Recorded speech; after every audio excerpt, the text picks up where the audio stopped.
அனைத்து தமிழ் உறவுகளுக்கும் அன்பு வணக்கங்கள். இது உங்கள் நெற்றிக்கண், நான் உங்கள் மகிழன்.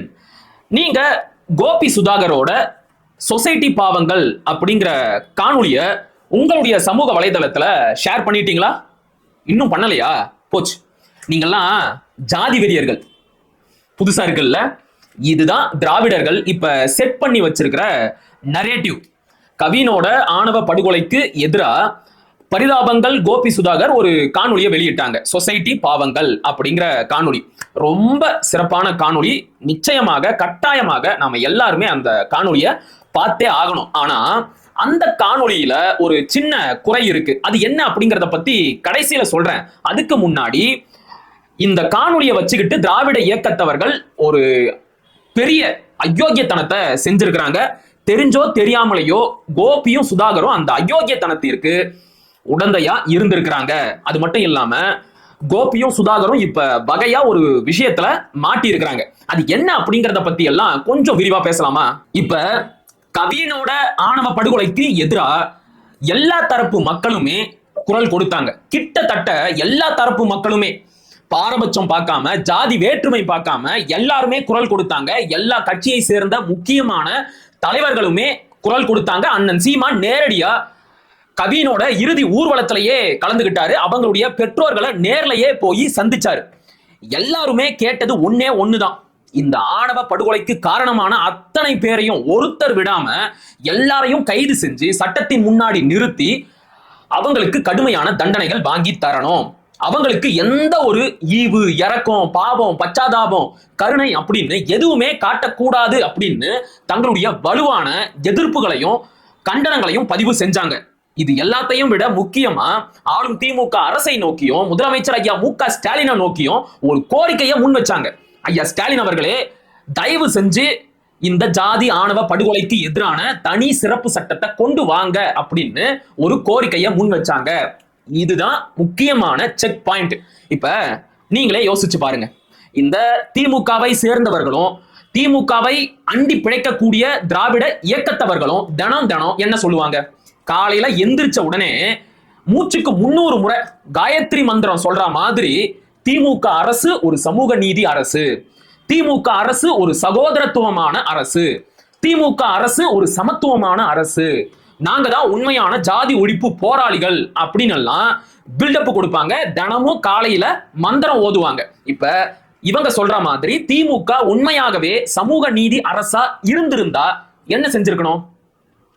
இன்னைக்கு அந்த சமூக நீதியை கெடுக்கிற மாதிரி, அழிக்கிற மாதிரி ஒருத்தன் கொடூரமான முறையில ஜாதி ஆணவ படுகொலை செஞ்சிருக்கிறான்.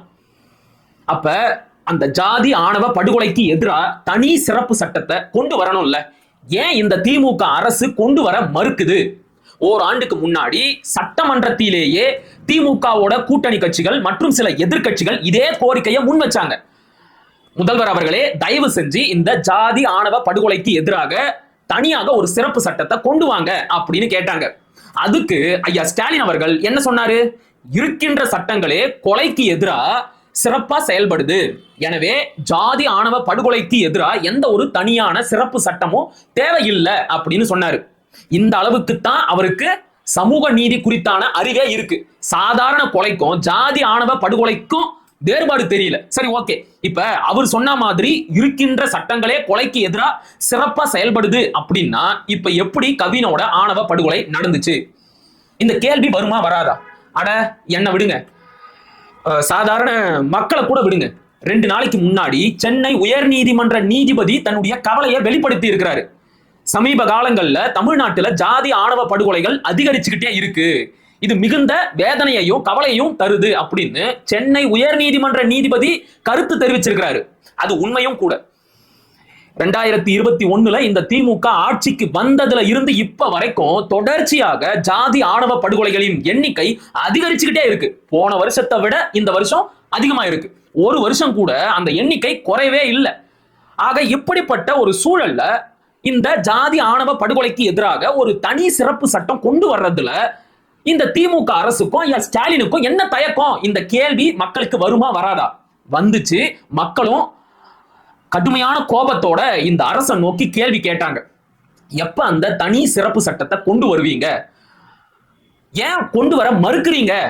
ஒருவேளை கொண்டு வந்தா ஆதிக்க ஜாதிகளோட ஓட்டு எங்க திமுகவிற்கு வராம போயிடுமோ அப்படிங்கிற அச்சத்தினால ஒடுக்கப்பட்ட ஆதி தமிழ் குடிகளுக்கு எதிரான வன்முறையை திமுக அரசும் ஐயா ஸ்டாலினும் சகிச்சுக்கிறாங்களா அப்படின்னு மக்களும் சரி, சமூக ஆர்வலர்களும் சரி, தங்களுடைய கோபத்தையும் ஆதங்கத்தையும் கவலையையும் வெளிப்படுத்தினாங்க. இந்த இடத்துலதான் திமுகவை அண்டி பிழைக்கக்கூடிய திராவிட இயக்கத்தவர்களுக்கு ஒரு பயம் வந்துருச்சு. அவங்களோட வயிற்றுல புளிய கரைக்க ஆரம்பிச்சிருச்சு. ஐயோ, என்னடா இது, இவங்க கண்டுபிடிச்சிட்டாங்க போலயே, நம்முடைய வேஷம் கலைஞ்சு போச்சு போலயே, நாம பேசுற சமூக நீதி, ஜாதி ஒழிப்பு எல்லாம் பொய்யானது அப்படின்னு இந்த மக்களுக்கு தெரிஞ்சிடும் போலயே அப்படிங்கிற பயத்துல தவிச்சுக்கிட்டு இருக்கும் போதுதான் கோபி சுதாகரோட அந்த சொசைட்டி பரிதாபங்கள் அப்படிங்கிற காணொளி வெளியாச்சு. உடனே அதை புடிச்சுக்கிட்டாங்க.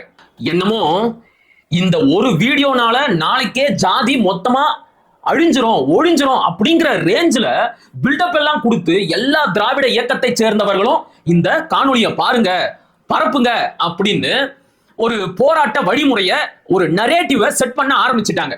நீங்க இந்த காணொலியை கட்டாயம் பார்க்கணும், பரப்பணும். அப்பதான் நீங்க உண்மையான ஜாதி ஒழிப்பு போராளிகள். அப்படி செய்யலனா நீங்க எல்லாரும் ஜாதி வெறியர்கள் அப்படிங்கிற மாதிரி ஒரு நரேட்டிவ செட் பண்ணிட்டாங்க. எப்படி இருக்கு பாருங்க. நாம எப்படி போராடணும் அப்படிங்கறத கூட இந்த திராவிட இயக்கத்தை சேர்ந்தவர்கள் தான் சொல்லி கொடுப்பாங்களாம். அவங்க சொல்லி கொடுக்கிற மாதிரி நாம போராடலன்னா அவங்க நம்மள ஜாதி ஒழிப்பு போராளிகளா ஏத்துக்க மாட்டாங்களா, நமக்கு ஒரு முத்திரை குத்திடுவாங்க, இவங்க எல்லாரும் ஜாதி வெறியர்கள் அப்படின்னு. இது எப்படி இருக்கு பாருங்க. இதுக்கு பேரு தான் அயோக்கியத்தனம். கோபி சுதாகரோட வீடியோவை வச்சுக்கிட்டு திராவிட இயக்கத்தவர்கள் இந்த அயோக்கியத்தனத்தை தான் செஞ்சாங்க. நான் தெரியாம தான் கேட்கிறேன். சரி, ஓகே, நான் அந்த வீடியோவை பார்த்துட்டேன், ஷேர் பண்ணிட்டேன். ஷேர் பண்ணிட்டா நாளைக்கே ஜாதி ஒழிஞ்சிருமா? இல்லைன்னா ஜாதி ஆணவ படுகொலைகள் நடக்காம போயிருமா? ஜாதி ஆணவ படுகொலைக்கு எதிராக என்ன செய்யணுமோ அதை செய்யறத விட்டுட்டு இப்படிப்பட்ட கேணத்தனமான வேலைகளை எல்லாம் செய்ய வேண்டியது ஒண்ணும் இல்லைங்க. கவினோட ஆணவ படுகொலைக்கு பிறகு இந்த ஆணவ படுகொலைக்கு எதிராக தனி சிறப்பு சட்டத்தை கொண்டு வராத திமுக அரசின் மீதான மக்களோட கோபத்தையும் வெறுப்பையும் மடைமாற்றணும், திசை திருப்பணும் என்ற ஒரே காரணத்திற்காகத்தான் இந்த வீடியோவை ஷேர் பண்ணி, இதை ஷேர் பண்ணுங்க, இதுவே போதும், இதுவே ஜாதியை ஒழிச்சிரும், நாளைக்கே தமிழ்நாட்டில் ஜாதி ஆணவ படுகொலை இல்லாம போயிரும் அப்படின்னு திராவிட இயக்கத்தை சேர்ந்த போலி ஜாதி ஒழிப்பு போராளிகள் பரப்புரை செஞ்சுக்கிட்டு இருக்கிறாங்க. அதுலயும் குறிப்பா இந்த மதிவதனி, சுபவீரபாண்டியன், இன்னும் சில பேர் இருக்கிறாங்க. எல்லாருமே இந்த காணொலியை தூக்கிட்டு சுத்துறாங்க. இதை ஷேர் பண்ணுங்க, இதை பாருங்க. நியாயமா நீங்க என்ன செஞ்சிருக்கணும்? நீங்க ஆதரிக்கக்கூடிய திமுக அரசு கிட்ட சொல்லி ஆணவ படுகொலைக்கு எதிராக அந்த சிறப்பு சட்டத்தை கொண்டு வர முயற்சி செஞ்சிருக்கணும். அதை செய்யறத விட்டுட்டு இந்த வீடியோவை தூக்கிட்டு அலையறீங்க. நான் ஒரு கேள்வி கேட்கிறேன். இதே கோபியும் சுதாகரும் அந்த சொசைட்டி பரிதாபங்கள் வீடியோவில் ஜாதி ஆணவ படுகொலைக்கு எதிராக சிறப்பு சட்டம் கொண்டு வராத இந்த திமுக அரசை பகடி செஞ்சு கேலி கிண்டல் செஞ்சு பேசி இருந்தா இந்த வீடியோவை திராவிட இயக்கத்தவர்கள் ஷேர் பண்ணியிருப்பாங்களா? மற்றவங்களுக்கு பார்க்க சொல்லி பரிந்துரை செஞ்சிருப்பாங்களா? சான்ஸே கிடையாது, வாய்ப்பே கிடையாது. நான் அடிச்சு சொல்றேன், ஒருத்தன் கூட இந்த காணொலியை பத்தி வாயை திறந்து பேசியிருக்கவே மாட்டான். இன்னும் ஏன், அப்படி மட்டும் அவங்க பேசியிருந்தாங்கன்னு வைங்க, முடிஞ்சு. அரசுக்கு எதிராக அவதூறு பரப்பிட்டாங்கன்னு சொல்லி அவங்களை இந்நேரம் கைதே செஞ்சிருப்பாங்க. சரி, கோபியும் சுதாகரும் வெளியிட்ட அந்த சொசைட்டி பாவங்கள் காணொலியில ஒரு குறை இருக்குன்னு சொன்னல, அதை பத்தி பார்க்கலாம். இப்ப கவினோட ஆணவ படுகொலைக்கு எதிராக கோபியும் சுதாகரும் அந்த காணொலியை வெளியிட்டாங்க. அந்த வீடியோவில் கவினை ஆணவ படுகொலை செய்த சுர்ஜித்தை மறைமுகமா சுட்டி காட்டி அவனுடைய கோழைத்தனத்தை மக்களுக்கு வெளிச்சம் போட்டு காட்டியிருந்தாங்க. உண்மையாகவே சிறப்பான ஒரு செயல், மாற்று கருத்தே கிடையாது. ஆனா ஏன் அவங்க ரெண்டு பேருமே இந்த ஜாதி ஆணவ படுகொலைக்கு எதிராக தனி சிறப்பு சட்டம் இயற்ற மறுக்கின்ற திமுக அரசை பற்றியும் முதலமைச்சர் ஐயா மு.க. ஸ்டாலினை பற்றியும் ஒரு விமர்சனத்தை கூட முன்வைக்கவே இல்லை? இந்த கேள்வி வருவதை தவிர்க்க முடியல. ஒரு ஆணவ படுகொலை நடக்குதுன்னு வைங்க, அதை கண்டித்து பேசாத எல்லாருமே ஏதோ ஒரு விதத்துல மறைமுகமா அந்த ஆணவ படுகொலைக்கு ஆதரவானவர்கள் அப்படின்னு சொல்லுவாங்க. அப்ப சாதாரண மக்களுக்கே இதுதான் வரையறைன்னா, ஆட்சி அதிகாரத்தில் இருக்கக்கூடிய திமுகவும் சரி, அதனுடைய முதலமைச்சரான ஐயா மு.க. ஸ்டாலினும் சரி, இப்ப வரைக்கும் இந்த நொடி வரைக்கும் கூட கவினோட ஆணவ படுகொலையை கண்டித்து ஒரு வார்த்தை கூட பேசவே இல்லை. அரசாங்கத்தையே தங்களுடைய கையில் வைத்திருக்கக்கூடிய திமுகவும் ஐயா ஸ்டாலின் அவர்களும் இந்த ஆணவ படுகொலைக்கு எதிராக தனி சிறப்பு சட்டத்தை இயற்ற மறுக்கிறாங்க. காரணம், அப்படி ஒரு சட்டத்தை கொண்டு வந்துட்டா ஆதிக்க ஜாதிகளோட ஓட்டு திமுகவிற்கு வராம போயிடும் அப்படிங்கிற பயம். அப்ப வாக்கு வங்கிக்காக ஆணவ படுகொலையை மறைமுகமாக ஆதரிக்கின்ற இந்த திமுகவை நோக்கி ஏன் கோபியும் சுதாகரும் அந்த வீடியோவில் எந்த ஒரு கேள்வியும் கேட்கல, ஏன் தங்களுடைய விமர்சனத்தை முன்வைக்கல? இப்ப நீங்க கூட கேட்கலாம், இதெல்லாம் எப்படிப்பா சரியா இருக்கும், அவங்க எப்படி பேசணும், அவங்க எப்படி வீடியோ போடணும் அப்படின்னு நீ எப்படி சொல்ல முடியும்? நீ தானே கொஞ்ச நேரத்துக்கு முன்னாடி சொன்ன திராவிட இயக்கத்தவர்கள் இப்படிதான் போராடணும் அப்படின்னு சொல்லி ஒரு நரேட்டிவ் செட் பண்றாங்க, அது அயோக்கியத்தனம் அப்படின்னு நீ தான் சொன்ன. இப்ப நீயே வந்து கோபியும் சுதாகரும் இப்படிதான் வீடியோ வெளியிட்டு இருக்கணும்னு சொல்றியே, இது நியாயமா அப்படின்னு நீங்க கேட்கலாம். நான் வந்து அவங்கள கார்னர் பண்ணணும் அப்படிங்கிற நோக்கத்துல இதை கேட்கல. கடந்த காலத்துல கோபியும் சுதாகரும் அரசியல் காணொளிகளே வெளியிடாம போயிருந்தா நான் இந்த கேள்வியை கேட்டிருக்க மாட்டேன்.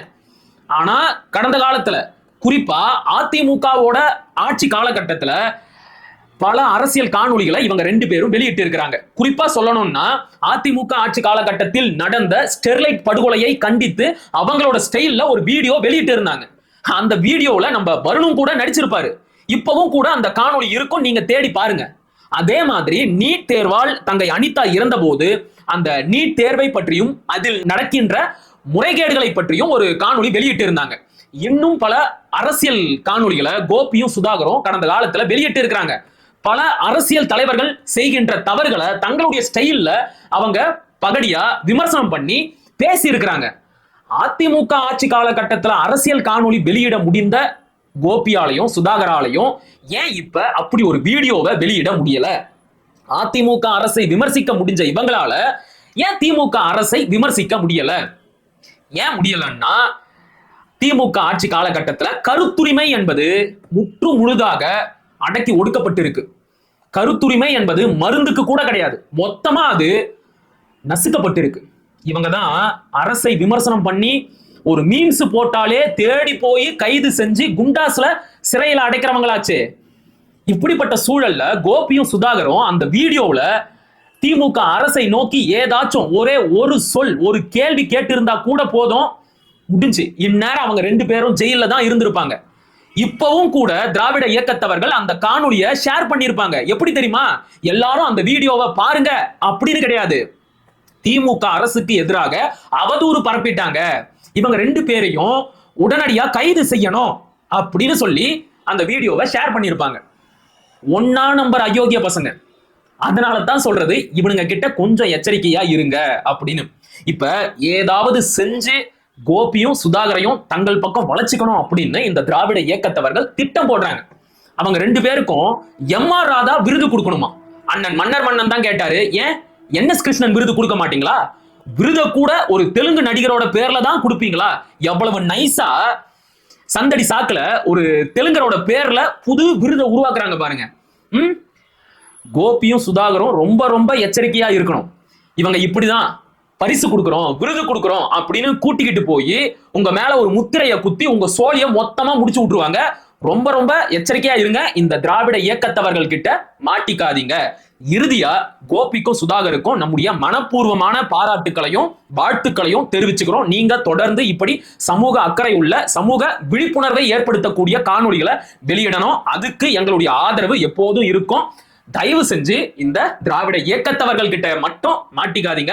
ரொம்ப ரொம்ப எச்சரிக்கையா இருங்க. மக்கள் நம்முடைய கோபம் யாரை நோக்கி இருக்கணும்?